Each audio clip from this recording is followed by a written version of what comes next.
In life, there's currency that we're familiar with, like money, but then we also have this currency of time. And so I've started to exchange a lot more of my time and a lot less money for the things that we consume on a daily basis.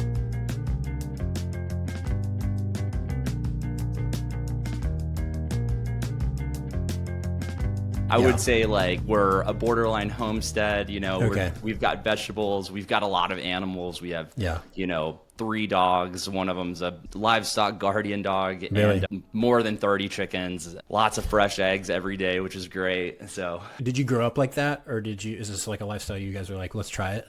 Yeah. So I didn't really grow up that way, but I did grow up, I would say, like really familiar with just being outside and interacting with nature. My dad is an avid hunter, and I grew up hunting with him as far back as I can remember. I can, you know, like some of my first memories are following him in the woods, trying to kick up a rabbit or to find squirrel or whatever it was that we were after for that day. And yeah, it's always kind of been in the back of my mind that that's a life that I would like. And you know, visiting from Southern California, Mariel just fell in love with Kentucky the first time she was here. And was that like a relief for you? Were you like curious about how she'd respond to it? Oh, absolutely. Yeah. I mean, you know, like, of course I was scared that she wasn't going to get along with my family or something, which they get along like wonderfully. Because she's native Californian. Correct. Okay, and she's like born and raised in San Diego, and that's just such an amazing place too. Yeah, but I think that says it's a testament to how wonderful and cool of a place it is here in Central Kentucky. My brother-in-law grew up in like Oceanside there in North County. And so he married my sister-in-law who's from Kentucky like I am. And I was curious, like, okay, how's this California guy gonna like think about Kentucky? Because like we don't have a beach, but we have the woods. And like I grew up going in the woods, and I think that's awesome. So I love Kentucky, and I think it's a sweet place. So. Awesome. Is he loving Kentucky too? Well, he doesn't live here. He just visits here. Oh, just visits. For him, he says he has to be clear. He's a surfer. That's like how he releases. And so he has to be near water. So I don't know if he would ever come here, because I don't know how much surfing there is on Lake Cumberland. Yeah, probably. You got to row pretty fast to get it. Yeah. Yeah, absolutely. So, So you guys moved back from California, and then you're like, let's start this sort of like homesteading life. Like, how did you start that? So I think that we just kind of had a checklist of all of these things that were non-negotiables. You know, we wanted at least 5 acres of land. We wanted, you know, X amount of space for us and the kids to have, just to be happy and to make sure that everybody's, you know, got room from one another. And we were much more cramped, like coming from SoCal. Sure. Space is expensive out there. Yeah, space is expensive, so we wanted to kind of open things up for us. Has that life managing land and a homestead, obviously it's a lot of work, but has it surprised you the amount of work that you have to do, or just the kind of work that you didn't expect? Because I have to imagine there's a lot of surprises you're not thinking of when you're just like, oh, we'll have chickens. Yeah. Oh, yeah. That's a great question. It is way more work than I had ever thought it would be. What I've kind of realized is like, in life, there's this currency, right? There's like currency that we're familiar with, like money, and we'll exchange that for goods and whatever. But then we also have this currency of time. And so what's happened for me is like I've started to exchange a lot more time, like of my time, and a lot less money for the things that we consume on a daily basis. So I'm doing a lot more myself and paying people a lot less to do things for me. I've learned to be more independent, I guess. Yeah. The way you frame it there, like the different kinds of currencies, the catch is like you can make more money, but you can't make more time. So is this a space where you want to stay, or is this something that is challenging in ways that you weren't expecting? It's definitely challenging in ways I wasn't expecting, but those challenges just make me want to press on even more. I love all of the things that I'm learning and having to learn to make things work, you know, because every day is like a new experience out there. And I thought I was really not handy, but, you know, like capable, I guess. And man, resourceful. Resourceful. And golly, there's like, I'm filling some huge gaps right now. That's funny.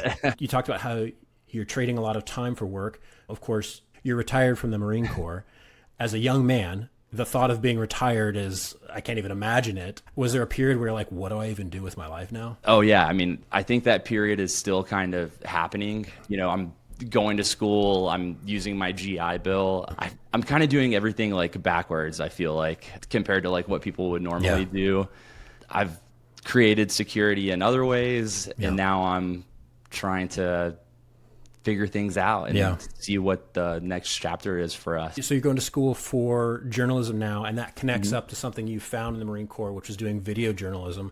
I think that's so fascinating. Talk a little bit about that experience and doing the video stuff, and then now how you're pursuing your journalism. Yeah, absolutely. So when I joined the Marine Corps, I had an open contract, meaning I had no idea what job I was going to have. So, is that common or is that atypical?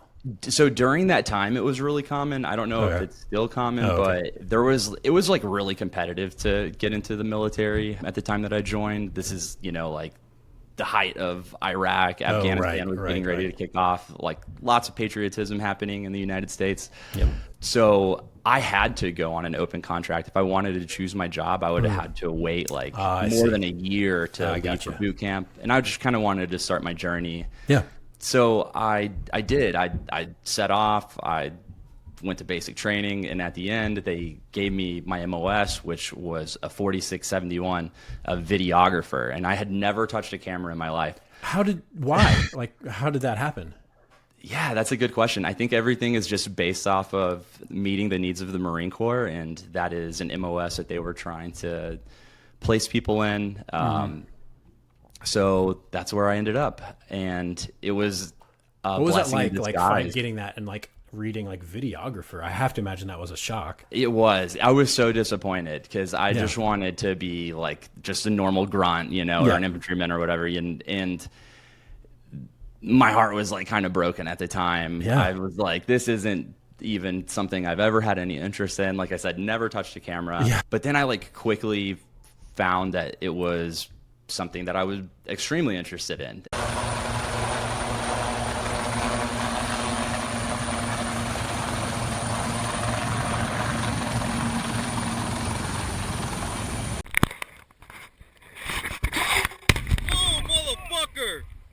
And I didn't fall in love so much with the video part, like the technical part of being a videographer, like knowing your camera systems and how to set certain shots up. But I love the writing part. Spent a lot of time as a Marine, and our MOS as a combat cameraman, we ended up merging with public affairs, and that's when I started to learn how to write. I think about all of the people that I've gotten to meet, and it's amazing. You know, like it's odd for me to be having an interview conducted. I'm used to being on the other side of the camera. So, and just so you know, like every time you get to talk to someone, you like get a little piece of them, and it's something you can carry with you and like impart in all these different areas of your life. So you just get to learn so much in such a short amount of time when you're constantly studying people from behind a lens and through communications. So now that you're going back to school, is this a continuation of that work, would you say? Or like, I would say so. I'm trying to sharpen my skills and trying to, you know, put some more tools in the toolbox. I've had a lot of training inside of the military, so I'm really excited to just go to like a school in the civilian sector. Do you have like bad habits that they're encouraging you to unlearn, if you will? That's kind of what I'm curious to figure out. So far, not really. Like, but in the Marine Corps, like when somebody comes to learn to shoot a rifle, for example, like it's oftentimes the people that have never shot a rifle that end up being the best shot. And it's because they're like a blank slate. They have like the ability to just take on all these things. And then you got these guys that come in, they're like, oh, I've been shooting my whole life. And they can't unlearn these bad habits like you're saying. So I hope that I haven't developed any bad habits. I'm definitely open to just like, you know, taking criticism and trying to work with that and use it to become as best at my craft as possible. Man, I bet, I'm just imagining your professors, that must be so refreshing to them rather than like some like cynical 18-year-old who's like, oh, I want to be on YouTube or something, like to just have like someone with an eager appetite to learn. It must be such a wonderful, you must be such a great student. Yeah, I feel so weird in some of these classes. I'm like, the only person that's in their mid 30s. Yeah. Yeah. No, that's funny. Yeah. Yeah. So let's switch gears here and talk a little bit about CrossFit. Talk to me a little about like when CrossFit entered your life and how you got started in that. I think I first started hearing CrossFit get thrown around a lot in like 2011, 2010, 2011 maybe. Yeah. And it was something. Are you in California at that point? Yeah, so I'm in California at this point, and in Oceanside, on Camp Pendleton, so where in North County. Yeah. And it's something that a lot of the Marines are talking about. And so everybody at work we're talking about CrossFit and this and that. And I had never been to an affiliate, but we started just training like high intensity, incorporating barbells and, medicine balls and learning all of these different movements. So I go on my first deployment, and when I come back from my first deployment, me and my friend Eric found a Groupon to go to a CrossFit affiliate. So we did like 5 classes for $50 or whatever at an affiliate in Carlsbad, maybe CrossFit Carlsbad. I can't remember the name of the gym, but and I was kind of hooked from that point on. Yeah. Had you done similar kinds of things before then? Yeah, I had done a lot of similar sort of training, but I never had any like direction in my training. I think I was always just trying to like go as hard as I could, and I was doing a lot of things that were extremely repetitive. So, being in the Marine Corps, like running a PFT, the physical fitness test, that's like what I always trained for, because you always wanted to have like obviously as high a score possible. What does that entail? Promote. At the time, it was 20 pull-ups for a perfect score, and then 100 sit-ups in 2 minutes for a perfect score, and then an 18-minute 3-mile run or less. Moving. It's moving. But there was all in a row, like you do all those things? Yeah, so you do the pull-ups, and then you do the sit-ups, and then you do the run, and they're all within just a few minutes of each other. Woof. Yeah, so it's tough to get a perfect score, but there is like this saying, like there are 3 rules that I was taught really early on in my career, and they were get a haircut, show up on time, and run a 285 or higher. So if you do those 3 things, like you're going to get promoted. So nice. I spent all my time just trying to run fast, do as many pull-ups as possible, and do sit-ups. But then I saw Rich Froning and Dan Bailey and Jason Kalipa and all these guys for the first time, and I was like, wow, there's like so much more to this than running pull-ups and sit-ups. Like you can do everything. And I think during that time, CrossFit was opening a lot of people's eyes to what fitness could be for them. There was examples out there like these guys that I had mentioned, and some of these like girls, Kristen Clever and Annie Thorsdottir, really early on, that are just these incredible examples of what humans are capable of physically. But it just felt so attainable to anyone, no matter like where you were at in your fitness journey at that time. So you start doing it with friends, you get hooked, and then I think you had a gym eventually. Is that how much further down the road does that come? I guess that's like 9 years in. We met some people that we had been friends for a long time, and we decided that we would go into business with each other, and we opened a CrossFit affiliate in Temecula or Marietta, California, just east of San Diego County in Riverside. Yeah. Popular commuter town. The gym was called CrossFit Hideaway. And wait, did the name come from somewhere? Nowhere specifically. We just kind of like brainstormed the names for a couple of weeks. There was a lot of names that we had selected before that were taken. So that was one that we had all agreed upon that was available. Do CrossFit gym names have to be completely unique globally? They do. Yeah. So you have to submit and have your name approved like through CrossFit HQ. I was going through your Instagram in preparation for this, and I think I saw you training in some CrossFit 858. Yes. Which I thought was hilarious, because now, of course, we go to CrossFit 859, so I thought that was funny. It's so funny. Yeah, I always actually think about that, too. CrossFit 858 was a gym that was outside of a base Miramar, which is like an air station in San Diego, near the La Jolla area, UTC La Jolla.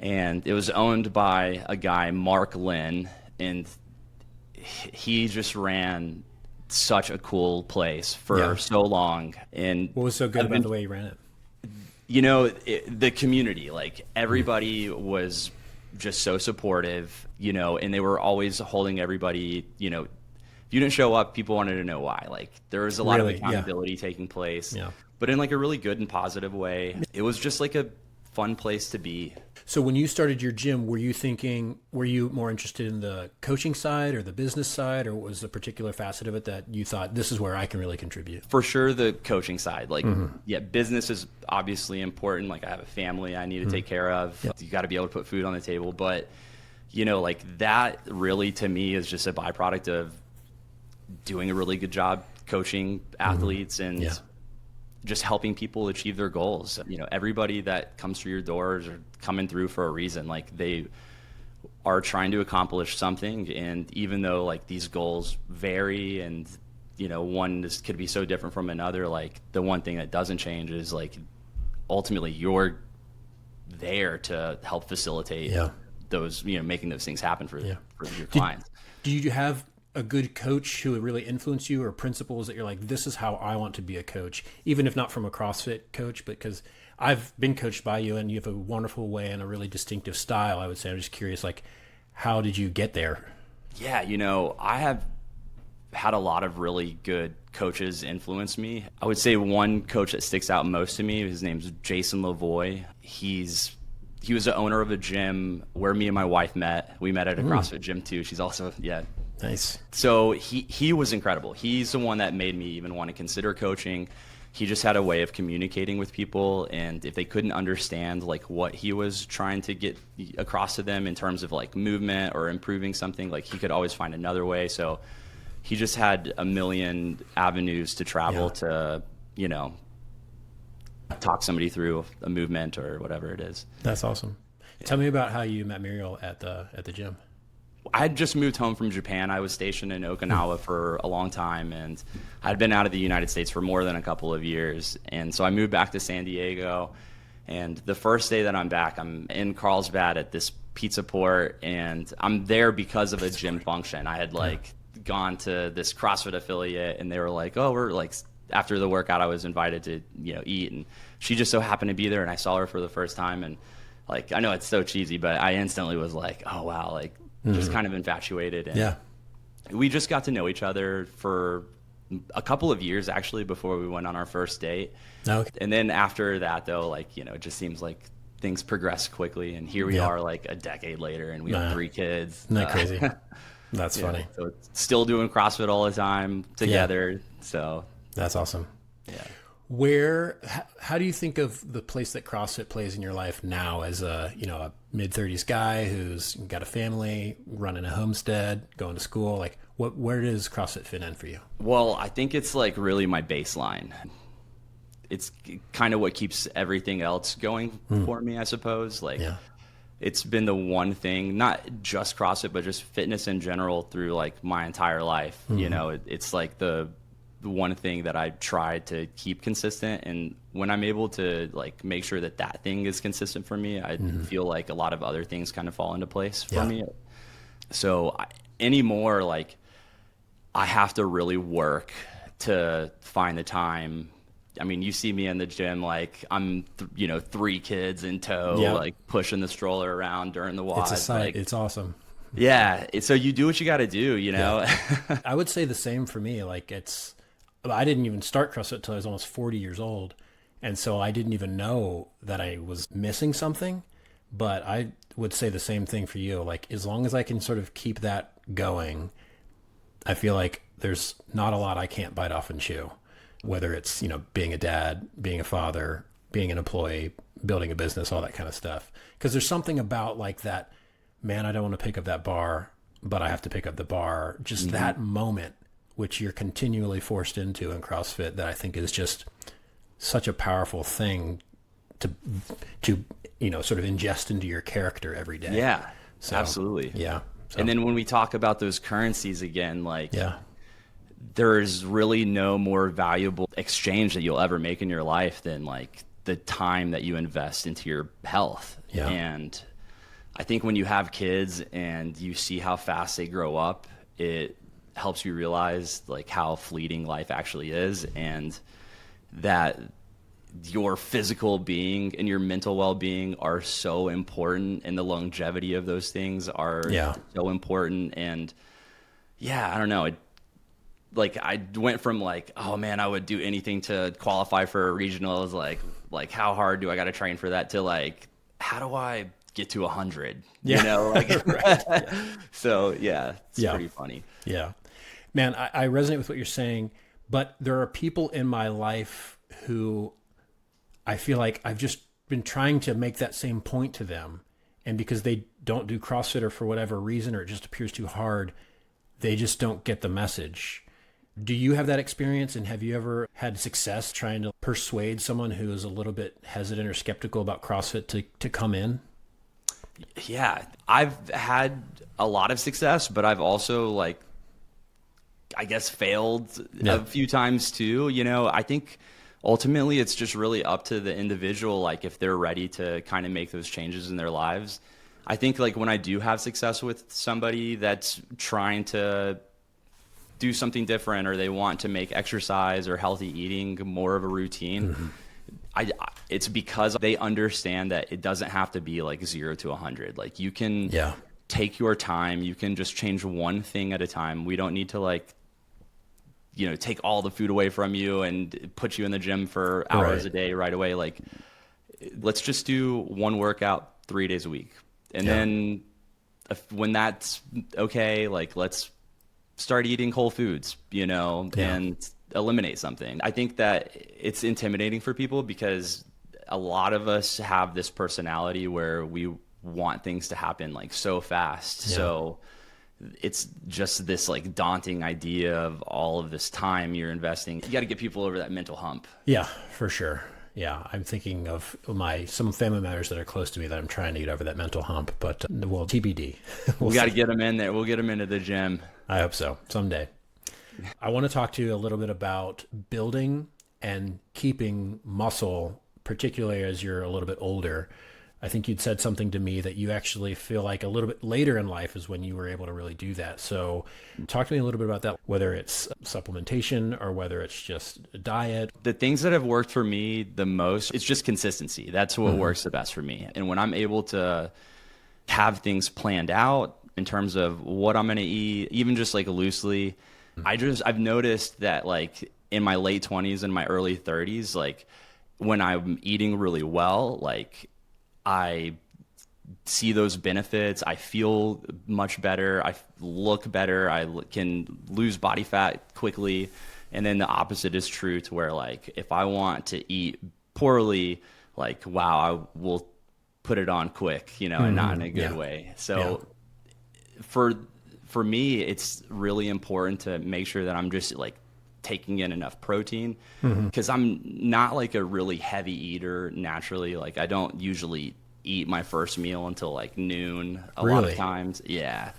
So when I do eat, I make protein a priority. I'm like, all right, well, let me get like as much protein as possible. What's a typical breakfast or something for you? Lately I've been doing a lot of omelets. So I'll do like a 4-egg omelet, you know, go out to the chicken coop, get some fresh eggs, come and whip them up. And then I'll put in like a quarter of a fresh onion, a quarter bell pepper, and some ham or bacon. And that's it. So that would be like a typical breakfast. And then if I've got like a really good loaf of sourdough, I'll have a piece of toast with that. But yeah, I'm a pretty simple eater. Keeping meals simple, like, it makes it really easy for me to stay on track. For Mariel, that's much more difficult for her. She is not okay with eating like a bland diet. She wants variety in her food. So, you know, we struggle finding balance there. What about kids? How is it with kids when you want to have just like if you didn't say this, but like a very macros centric way of thinking about a meal plan? That doesn't always go awesome with kids. How do you do that? I really make them eat what we're eating. You do? I do, Okay. yeah. And I would say that they get more snacks than what I allow myself to eat. Not that I don't want to snack all the time. Like, who doesn't love goldfish? But Sure.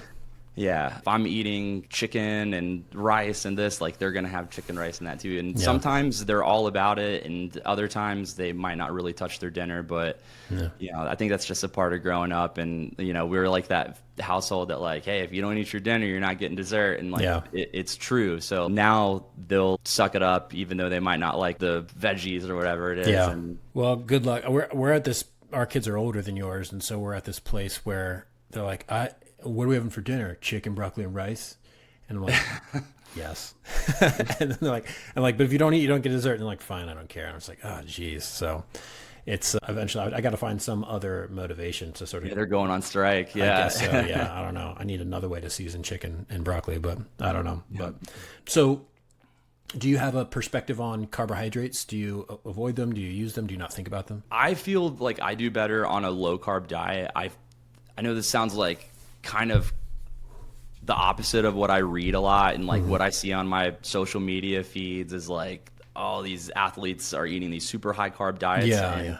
I'm sure that works. Like obviously, like there's some animals out there, and like the proof is in the pudding. Like you look at these people's physiques and their performances, and you're like, well, it works. But for me, I feel like I have a lot more energy on a low carb diet. So when I snack, I snack on like almonds and pistachios, so like really fatty stuff, or like I'll have like an avocado maybe, and a lot of fruit. I eat a ton of fruit. Do you? Oh yeah, like this time of year, like before the cuties go away for a while, like those little oranges, I smash like 3 pounds of those a day. I feel like there's nothing like just an amazing cutie, and there's nothing shittier than just a bad bag of cuties, because like, man, it's paid like $4 for garbage. So, and that's where we're at right now. Like you got a bag? Might get a bad bag right now. I recently got a really bad bag, and I know like this sucks. Someday I want to go up to the manager of Costco and be like, "You're ruining my life with this. Can you just get your stuff in order?" Yeah. Watermelons are almost in though, so that'd be nice. We got one up there. So you said a low carb diet. Do you mean like, are you doing a keto kind of a thing, or not, or just sort of? No. Yeah, I don't actually track any of my macros at all. I don't know how many grams of protein I'm taking in every day. I don't know, like I do know my expenditure because I track my biometrics and everything, but I don't track what I'm putting into my body at the moment. Like when I have been more competitive in the past, I have tracked those things, but right now it's funny, like I guess I eat based off of feel. So like when I'm hungry, I'll put it away, and like I do always try to eat whole ingredients, and like even if I plan on eating something bad, like I'll eat all of the good stuff first. Nice. And try to like make as little room as possible for the bad stuff to fit in. Absolutely. Yeah. Smart. Yeah, that's the puzzle piece approach to fitness and nutrition. For sure. Do you do any supplements or any stuff like that? I just started taking creatine 2 days ago. Okay, very recent.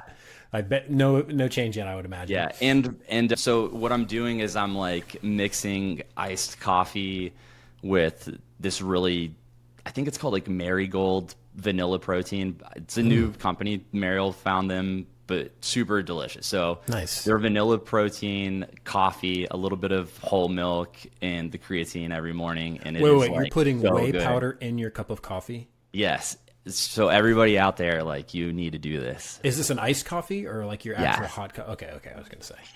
I tried that and it just ruined my cup of coffee experience. Really? And it wasn't, Oh, so, I would love the chance to make you a cup of this coffee. Be my guest. But if it was iced coffee and like a blended thing, maybe that makes a lot more sense. Yeah. I need to experiment with that. I usually just do peanut butter, banana, and protein powder, and spinach. But what was I going to say? Oh, so you just started CrossFit. Okay, or CrossFit. Creatine. All right, well, look out, leaderboard in about 4 to 6 weeks. So here comes Steven Johnson. Yeah, so you've been taking it for a while now. And I've been on it for about 2 years. And, now it's kind of just a normal state for me, I guess. But when I first started, it was just like there's a little bit more tug on the rower that I feel like I can do, that kind of a thing. So just a little bit more. And, I'll take every little bit I can get. So it's cool. So it's been good. Sure. What about pivoting a little bit more like to some CrossFit specific stuff? Like, are there pieces of gear that you really enjoy or brands that have been particularly useful to you or like must have? Well, starting with shoes, I just got my first pair of the Rads, and I think it's like the V2 or something. It's like the newer model that they have. Oh my gosh, I really love those shoes. Do you? I've tried like over the years every brand, and I have something good to say about every pair of shoes I've owned, and probably something bad to say about each of them too. But I have like pretty much just nothing but great things to say about the Rads so far. Like I have loved them. Do you lift in them? I saw some people at the World Fitness Project actually doing their heavy lifts in them. Yeah, so like they feel so much different than what a typical CrossFit shoe has felt like for me in the past. They feel more like a standard tennis shoe. They're more comfortable. They hug your foot pretty intensely too, especially when you first get a pair before they like are, I guess, broken in, quote unquote. But despite them like feeling so soft and comfortable, when you lift in them, you get a lot of response. Like I feel very stable. I feel like the heel is really sturdy. So for a CrossFit shoe, I feel great lifting in them. Typically, I'm the guy that's like, oh, we're doing lifting. Like, let me put on my Olis. Right, yeah, like, and anymore, I haven't. You know, I've just been kind of like lifting in those rads. They're like a great like do-all type piece of equipment, I guess. Nice. Jump rope is, I think, like. So curious, what do you use? Or what do you I use an RPM rope. Yeah, and I love it. I've been using RPM's products for more than 10 years probably. I think I first saw RPM at a booth at the Orange County Throwdown at a competition. Like, I don't even know how long ago. I don't even know how big of a company they were, or if that was like cool. Yeah, but it had been pretty early on, and that's where I got my first rope, and I had that rope, probably still have it somewhere in my garage. But yeah, their products are awesome. And for anybody out there that's learning how to do double unders and you're in your class and you just grab a random jump rope off the wall, it feels so different to just have your own jump rope that is really kind of purposed to be used for double unders. And I think that's a game changer for anyone who's trying to learn how to do them, is, you know, get you a good jump rope. And I would add, not just if you're trying to learn double unders, but once you master the skill, but you're trying to build capacity so you can actually complete Metcons with them. That for me is where having that kind of rope has just been like an absolute game changer. So I use an RPM as well, and I've absolutely loved it. So yeah, way faster turnover with a rope like I went that. back and used like one of the Rogue gigantic elephant ropes, and not like a special rope, just that's what it feels like now to go back to that. And it feels like, you know, yeah, it's like a little archaic almost. Yeah. I don't use anything for my hands. I have used a lot of hand stuff in the past, but it was there like, what made you, did something happen where you're like, no more grips, touch these babies? yeah, you know, every pull-up bar is different. And like, you can be on a rig and do pull-ups with grips on one bar, and it is like incredible. It's like you're glued to the bar. And then on that same rig, you can go to a different station, and even with the grips, like, it feels like you're just sliding off. And I think that like my bare hand, that is the most consistent feel that I can achieve. So like, where there's times that I might be missing out on that extra grip from having like that really good solid bar that's got like, you know, it's gritty and, you know, but I think it's a good trade-off. Yeah. I was watching a Matt Frazier video the other day, and he was talking about how for like more aggressive toes to bar, you can sort of whip the grip around and keep your knuckles kind of perched like this, and so really all of the wrist is taking all of the torque because you're kind of hanging on the fabric. And tying in. That's clever. Yeah. So yeah, for sure. And it does make a difference. Yeah, it does make a difference. Yeah, you can. You just get like, I had like a long bear complex grip that was like more than a full hand, so it was like really easy to kind of reach over bars. And if you've ever like tied into a bar deadlifting or doing any kind of clean pull or snatch pull, like, it takes the grip out of the equation, and you can really feel power coming from everywhere. Wow. And when you like perch that grip over that bar in the way that you're talking about, it's a similar feeling to like tying into a bar for those pulls and deadlifts and whatever.